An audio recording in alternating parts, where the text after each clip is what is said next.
আজকে আমরা 2025 যে মাধ্যমিক পরীক্ষা হয়েছে ভূগোল পরীক্ষা সেই প্রশ্নের একটি উত্তরপত্র দেখব যেখানে 90 মার্কস পেয়েছে। কি করে 90 পাওয়া যায়, কতটা লিখতে হয়, কিভাবে লিখতে হয়, যখন খাতা দেখা হয় তখন একটা গাইডলাইন থাকে যে এতটা লিখলে এত নম্বর, পাটে পাটে ভাগ থাকে যেটা বাইরের থেকে স্টুডেন্টরা বুঝতে পারে না যে কোথায় কত নম্বর রয়েছে।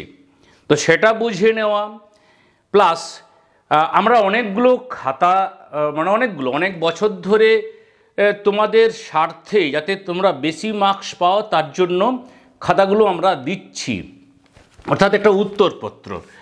তো এটা মূলত এডুকেশনাল ভিডিও, এখান থেকে নোটস তৈরি করতে পারো, কারণ না এরকম আদর্শ যে উত্তরপত্রগুলো হয় তার নোটস তৈরি করলে তুমিও আগামী দিনে এখান থেকে ইন্সপিরেশন পাবে যে হ্যাঁ আমিও 100% মার্কস ক্যারি করতে পারি, আমার এই সীমিত ক্ষমতার মধ্য দিয়েই আমি কিন্তু নিজের উচ্চতায় উঠে যেতে পারি বা আগামী দিনে আমি অনেক কিছু এখান থেকে শিখতে পারি। তো আজকে চলো আমরা জিওগ্রাফির প্রত্যেকটি প্রশ্নের অ্যান্সার দেখব এবং ভিডিও কেমন লাগছে অবশ্যই জানিও, তোমাদের এই উপকারে লাগছে কি না। অন্য কোনো বিতর্কে যাওয়ার কোনো দরকার নেই, শুধুমাত্র দেখো তোমার উপকারে লাগছে কি না। এবং এটা যদি যারা আগামী দিনে পরীক্ষা দেবে 26, 27 যতদিন পর্যন্ত এই সিলেবাস থাকবে বা এই ধরনের প্রশ্ন হবে তার উত্তর কেমন হবে সেটা মূলত আলোচনা করা হয়েছে। তাহলে মাধ্যমিক 2025 ভূগোলের একটি আমরা উত্তরপত্র দেখব। তো চলো আমরা প্রথমে শুরু করি 1 নম্বর দাগ দিয়ে। তার আগে খাতাতে দেখো যে প্রত্যেকটি প্রশ্নে ফুল মার্কস পেয়েছে এবং 90 হয়েছে, অর্থাৎ 90-এর 90। জানো যে পরীক্ষা ফুল মার্কস 90, তাহলে 90 পেয়েছে। প্রথমেই এমসিকিউ থাকে 14টি। এর একটা এই 14টি প্রশ্ন সাধারণত দ্বিতীয় পাতা থেকে উত্তর করতে হয়, কিন্তু ও ভুল করে প্রথম পাতার উল্টো দিকে উত্তর করেছে। যাই হোক, স্টুডেন্ট স্বার্থে সেটা নম্বর দিতেই হয়। তাহলে 14টি প্রশ্ন প্রথমে আমরা এগুলো আগে দেখিয়েছি, হয়তো যারা দেখোনি তাদের জন্য রইল প্রশ্নটি, তারপরে কিন্তু উত্তর করেছে। কি লিখেছে দেখো, প্রথমেই 1 নম্বর দাগ, তার সাব দাগ এবং তার অপশন এবং সঠিক উত্তর। তাহলে 3-4টে বিষয় মূলত দাগ নম্বর সঠিক লেখা এবং অপশন সঠিক লেখা, সঠিক উত্তর লেখা, বিভাগ ক। এখানে পরপর 14টি প্রশ্ন লিখেছে, কোনো কিন্তু সিরিয়াল ব্রেক করেনি। তো সিরিয়াল ব্রেক না করাই মঙ্গল। এরপরে আমরা বিভাগ খ। বিভাগ খতে এসে কিউ স্টার্ট হচ্ছে। প্রথমেই শুদ্ধ অশুদ্ধ কটি আছে, 7টি আছে এবং উত্তর করতে হবে 6টি। এই স্টুডেন্টটি 7টি প্রশ্নের অ্যান্সার করেছে, একটি এক্সট্রা। তোমরাও আগামী দিনে যখন পরীক্ষা দেবে, যারা ভিডিওটা দেখছো অবশ্যই এক্সট্রাগুলো করবে, অর্থাৎ এইখান পর্যন্ত এই প্রশ্নটা ছিল, ফলে এখানে ফুল মার্কস। এরপরে 2.2তে শূন্যস্থান পূরণ। আরেকটা জিনিস দেখো, এখানে বলতে ভুললাম যে পুরো লাইন লেখার পর শুদ্ধ না অশুদ্ধ লেখার প্রয়োজন নেই। পুরো লাইন লেখার প্রয়োজন নেই, শুধু দাগ নম্বর এবং শুদ্ধ বা অশুদ্ধ। এখানে কি প্রশ্ন ছিল যে পাশে সু কিংবা অ লেখো, তাহলে এখানে কিন্তু নির্দেশাবলী মেনেই সু কিংবা অ লিখেছে। এখানে সত্য মিথ্যা, ট্রু ফলস, ক্রস চিহ্ন, রাইট চিহ্ন এরকম কিচ্ছু করবে না, যেমন প্রশ্নকর্তা চাইবে সেভাবে করবে। 2.2তে উপযুক্ত শব্দ বসিয়ে শূন্যস্থান পূরণ করো। কটি আছে না, লিখতে হবে 6টি। প্রশ্ন কটি আছে, 7টি। তাহলে কিভাবে লিখছে না, 2.2.1 এইভাবে, অর্থাৎ শুধুমাত্র দাগ নম্বর এবং শূন্যস্থানের সঠিক উত্তরটি ও লিখেছে, ফলে এটি 7টি হয়েছে, 7টিই করেছে এবং একটি এক্সট্রা হয়েছে, অর্থাৎ এখানে ফুল মার্কস 6। এরপরে একটি বা দুটি শব্দে উত্তর দাও, যে কোনো ছোটি প্রশ্নের উত্তর দাও। ছোটি করতে হবে, কোটি আছে 8টি।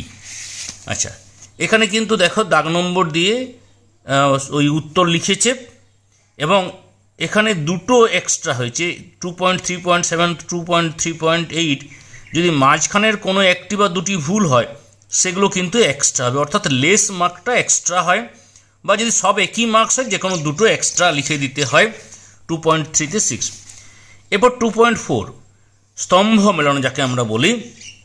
এখানে 4টে বিষয় রয়েছে, তার ডান দিকে এই 4টে বিষয় রয়েছে, মেলাতে হয়।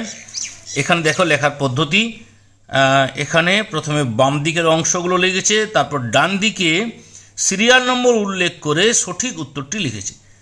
তাহলে 2.4-এ এটা 4 এবং এটাতে নম্বর কত হলো 6664, অর্থাৎ 22।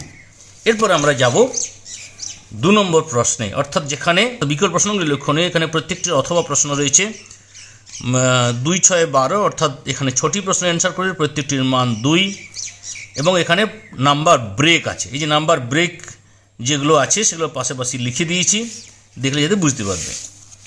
তাহলে আমরা এর উত্তরটা দেখব। প্রথম প্রশ্নটা কী ছিল? বিষাক্ত বর্জ্যের সংজ্ঞা দাও। বিষাক্ত বর্জ্যের সংজ্ঞা দিয়েছে, উদাহরণ দিয়েছে। খেয়াল রাখবে অনেক সময় উদাহরণে হাফ মার্কস থাকে, এবারে ছিল না কিন্তু অন্যবারে থাকে।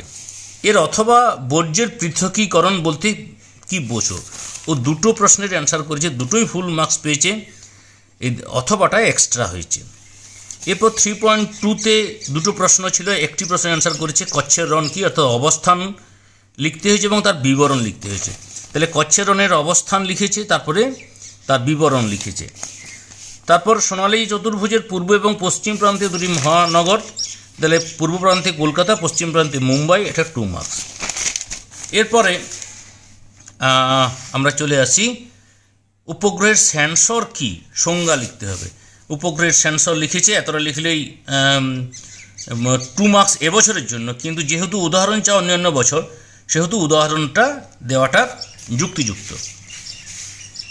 আচ্ছা, এরপরে নদীর অবঘর্ষ বলতে কি বোঝো? নদীর অবঘর্ষ এটা লিখেছে, 2 মার্কস। তারপর 3.6-এ সিজিগি কি ধারণা লিখতে হবে। তাহলে এখানে কিন্তু স্টুডেন্টটি সঠিক লিখেছে, অর্থাৎ এখানে 2, 6, 12 কোশ্চেন নম্বর 3-তে। আমরা যদি এইটুকু অংশ দেখি, এবারে যেটা নতুন সিস্টেম ছিল, যাতে স্টুডেন্টদের নাম্বার সবাইকে সঠিক আসে আর কি, ভুল কম হয়, তার জন্য কেজিং সিটে এরকম একটা প্রিন্ট ছিল। আমরা কতটা পর্যন্ত দেখলাম, আমরা এতটা পর্যন্ত কিন্তু দেখে ফেললাম, ঠিক আছে। অর্থাৎ এটা এরপরে আমরা যাচ্ছি কোশ্চেন নম্বর 4, যেখানে 4.1-এ আছে এই দুটো প্রশ্ন। কোশ্চেন দেখিনি উত্তরটা 4.1-এ পাঞ্জাব এবং হরিয়ানার কৃষির উন্নতির কারণগুলি আলোচনা করো। তাহলে কৃষি উন্নতির কারণ কী কী বলেছে, এখানে 3টি পয়েন্ট লিখতে বলেছে, তাহলে 3 নাম্বার। তার প্রথমে মৃত্তিকা এবং সমতল জমি লিখেছে, তারপরে জলবায়ু লিখেছে, তারপরে উন্নত জলসেচ ব্যবস্থা, ভিতরটা সঠিক লিখেছে, তার ফুল মার্কস এসেছে 1 + 1 + 1 = 3। এরপর 4.2-এর প্রশ্ন কী ছিল না, ও দুটো প্রশ্নের মধ্যে এই প্রশ্নের অ্যান্সারটা করেছে আয়ন বায়ু এবং পশ্চিম বায়ুর মধ্যে 3টি পার্থক্য। তাহলে আয়ন বায়ু এবং পশ্চিম বায়ু এইভাবে, অর্থাৎ বিষয় বা পার্থক্যের বিষয়, এটা একটা দিক, এই উত্তরটা এসেছে। আর 3টে পয়েন্ট বলেছে, 4টে পয়েন্ট লিখেছে, তাহলে ফুল মার্কস। এক্সট্রা সবসময় একটা পয়েন্ট এক্সট্রা লেখা ভালো। তারপর উপগ্রহ চিত্রের বৈশিষ্ট্য, 3টি বৈশিষ্ট্য 1 + 1 + 1। তাহলে উপগ্রহ চিত্রের 4টে বৈশিষ্ট্য এছাড়া লিখেছে, তাহলে কিন্তু ফুল মার্কস এসেছে, প্রত্যেকটি পয়েন্ট ঠিক আছে। 4.4 বর্জ্য ব্যবস্থাপনার বিভিন্ন ধাপ। তাহলে 3টে মূল আরের যে তোমরা বিষয় জানো, যে হ্রাসকরণ মানে রিডিউস, তারপরে রিইউজ পুনর্ব্যবহার, উদাহরণ দিয়ে ব্যাখ্যা করেছে, পুনর্নবীকরণ অর্থাৎ রিসাইক্লিং। তাহলে এটা এখানে ওর 3 নম্বরের প্রশ্নের মানের অ্যান্সারটা শেষ হলো। এরপরে বিভাগ, যেখানে 5.1-এ দুটো প্রশ্ন করতে হবে, 5.2-তে দুটো প্রশ্ন করতে হবে। এটা প্রাকৃতিক থেকে, এটা আঞ্চলিক থেকে। প্রাকৃতিক থেকে ও প্রশ্ন টাচ করেছে, প্রথম প্রশ্ন টাচ করেছে হিমবাহের ক্ষয়কার্যে সৃষ্ট 3টি ভূমিরূপ। 3টি ভূমিরূপ, তাহলে প্রথমে সংজ্ঞা, উৎপত্তি, বৈশিষ্ট্য সহ এটা করেছে, আর শেষে উদাহরণ দিয়েছি। এখানে উৎপত্তি, সৃষ্টি, বৈশিষ্ট্য, উদাহরণ। তারপর ক্র্যাগ অ্যান্ড টেল, সংজ্ঞা, সৃষ্টি, বৈশিষ্ট্য, উদাহরণ। এখানে কিন্তু ফুল মার্কস। এরপর 5.1.4-এ ট্রপোস্ফিয়ার এবং স্ট্র্যাটোস্ফিয়ার স্তরের বৈশিষ্ট্য আলোচনা করেছে। এটা ট্রপোস্ফিয়ারের বৈশিষ্ট্য স্টার্ট হচ্ছে, যদিও 4টে করে বৈশিষ্ট্য লিখলে হতো, কিন্তু সবটাই ঠিক ঠিক লিখেছে। তারপরে স্ট্র্যাটোস্ফিয়ারের বৈশিষ্ট্য, তাহলে এখানে কিন্তু ফুল মার্কস পেয়েছে, অর্থাৎ 2.5 ছিল। এরপরে আঞ্চলিক ভূগোল। আঞ্চলিক ভূগোলে প্রথম প্রশ্নটি ছিল, যেটি প্রথম প্রশ্নের আনসার ঠিক করেছে, গম চাষের অনুকূল পরিবেশ। তাহলে গম চাষের অনুকূল পরিবেশ 5টি পয়েন্ট লিখতে বলেছে। উষ্ণতা, বৃষ্টিপাত, এটা অন্যান্য, এটা 3 ধরা হয় আমাদের ক্ষেত্রে। 4-এ মৃত্তিকা ধরা হয়, 5-এ ভূমির প্রকৃতি ধরা হয়, অর্থাৎ 5টি পয়েন্ট লিখেছে, ফুল মার্কস। আমি এই পয়েন্টটা পরে দেখাচ্ছি। তারপরে কৃষ্ণ মৃত্তিকার বন্টন, সৃষ্টি, বৈশিষ্ট্য। আঞ্চলিক বন্টনে 1 আছে, সৃষ্টিতে 1 আছে, বৈশিষ্ট্যগুলিতে 3 আছে। তাহলে এখানে বন্টনটাতে 1 পেয়েছে, সৃষ্টিতে 1 পেয়েছে এবং বৈশিষ্ট্যে 1 পেয়েছে, অর্থাৎ এখানে ও ফুল মার্কস পেয়েছে। 1 + 1 + 3 5, এখানে ফুল মার্কস হয়েছে। এরপর ম্যাপ পয়েন্টিংয়ের বিষয়টা বলি। ম্যাপ পয়েন্টিং তোমাদের দেখো যে অনেকেরই ধারণা থাকে বোধহয় ইন্ডেক্স করতে হয়। এখানে 10টি প্রশ্নের অ্যান্সার করতে হয়, কোনো এক্সট্রা থাকে না, শুধুমাত্র দৃষ্টিহীন পরীক্ষার্থীদের জন্য এটা অথবা এটা। আচ্ছা, কেউ যদি এই প্রশ্নটা করে ফেলো, কোনো অসুবিধা নেই, তবে তখন ম্যাপটা দেওয়া যাবে না, পরীক্ষক দৃষ্টিহীন কিনা বুঝতে পারবেন না। আচ্ছা, তো দেখো ইন্ডেক্স করার কোনো প্রয়োজন নেই, সঠিক জায়গায় সঠিকভাবে লিখেছে। এবং দেখো, প্রথমত বলি, দাগ নম্বর মাস্ট, কি বিষয় লিখতে বলা হয়েছে সেটা। যেমন ধরো উত্তর ভারতের একটি ইক্ষু উৎপাদক অঞ্চল লিখতে হয়েছে, তুমি যে জায়গাটি দেখাবে সেটি কোন জায়গা ভারতের, এখানে সিন্ধু ও উচ্চগঙ্গা সমভূমি দেখিয়েছে। সর্বাধিক বৃষ্টিপাত স্থান মৌসিনরাম।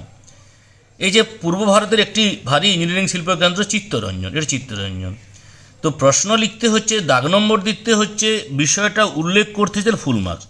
তাহলে কি হলো না, আমরা এতদূর পর্যন্ত দেখিয়েছিলাম 5.1-এ এটা 90 এসেছে এখানে স্টুডেন্টের, বা যে ছাত্রটি পরীক্ষা দিয়েছে, তাহলে এখানে একটি 90-এর খাতা আজকে আমরা দেখলাম, অনেক কিছু শিখলাম আশা করি।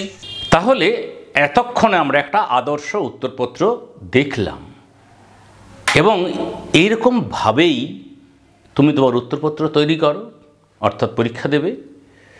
ভিডিও কেমন লাগছে জানিও। যদি তুমি চ্যানেলে নতুন হও তাহলে চ্যানেলটা সাবস্ক্রাইব করে পাশের বেল আইকন প্রেস করে নোটিফিকেশান অল করো।